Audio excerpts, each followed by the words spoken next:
Praise the Lord. प्रियो, वचन में जाएं इससे पहले हम कुछ बात को समझें कि आज युग ऐसा हो गया है, चाहे बड़े हो, बुजुर्ग हो, जवान हो, बच्चे हो, कोई भी, आज सही बात उनको सही नहीं लगती। लेकिन जब वो दुख उठाते हैं, पश्चाताप होता है, तब सुधरने की कोशिश करते हैं, लेकिन उस समय बहुत देर हो जाती है। प्रियो, अगर हम वचनों से देखें, सबोपदेशक 11 अध्याय उसका 9-10 पद में क्या लिखा है? हे जवान, अपनी जवानी में आनंद कर और अपनी जवानी के दिनों में मगन रह, परंतु यह जान रख कि इन सब बातों के विषय परमेश्वर तेरा न्याय करेगा। जब इन लोगों को जो मानते नहीं है उनको समझाया जाए, लेकिन उनको क्या अच्छा लगता है? जो उनका मन करता है, जो उनकी आंखों में अच्छा लगता है, जिसमें ये मगन रहते हैं। संसारिक मित्र अच्छे लगते हैं, उनकी बातें अच्छी लगती, परिवार की बातें अच्छी नहीं लगती, लेकिन जो दोस्त हैं, बाहर के हैं, उनकी बातों की इज्जत भी बनी रहती है और उनकी बातें सुनना भी अच्छा लगता है। प्रियो, अगर हम इसी सबोपदेशक 12 उसका 11 पद पढ़ेंगे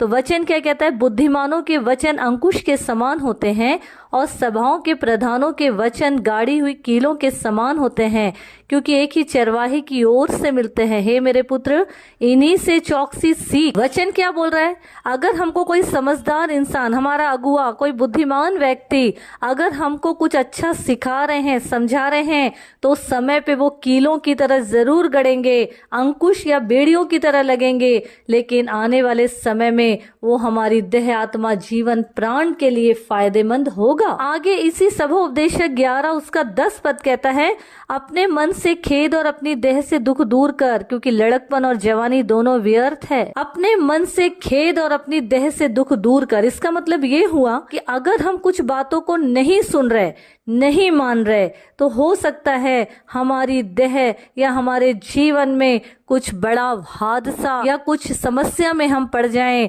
या कुछ ऐसी बातें हो जाएं जो हमें नुकसान उठाना पड़ सकता है। हो सकता है शरीर डैमेज हो जाए, हो सकता है जीवन ही नष्ट हो जाए, हो सकता है परिवार में नुकसान हो जाए, या हमारा खुद का ही नुकसान हो जाए। ये सब सोचना छोड़कर अपनी मनमानी करने में लगे हुए हैं। आज लोगों को ये समझ में ही नहीं आ रहा, विशेषकर जवानों को ये समझ में ही नहीं आ रहा है कि हम कौन सी दिशा को पकड़ें। प्रियो, अगर हम श्रेष्ठ गीत उसका 1 अध्याय 8 पद पढ़ेंगे तो वचन कहता है, हे स्त्रियों में सुंदरी, यदि तू यह ना जानती हो तो भेड़ बकरियों के खुरों के चिन्हों पर चल और चरवाहों के तंबुओं के पास अपनी बकरियों के बच्चों को चरा। इसका मतलब ये हुआ, अगर हमें ये समझ में नहीं आ रहा है हम कौन सी दिशा पकड़ें, तो हम उन लोगों की ओर दृष्टि करें जो परमेश्वर के भय भक्ति में बढ़ रहे हैं, परमेश्वर के भय भक्ति में चल रहे हैं, अपने अगुओं को जो सच्ची चरवाही करते हैं, ऐसों के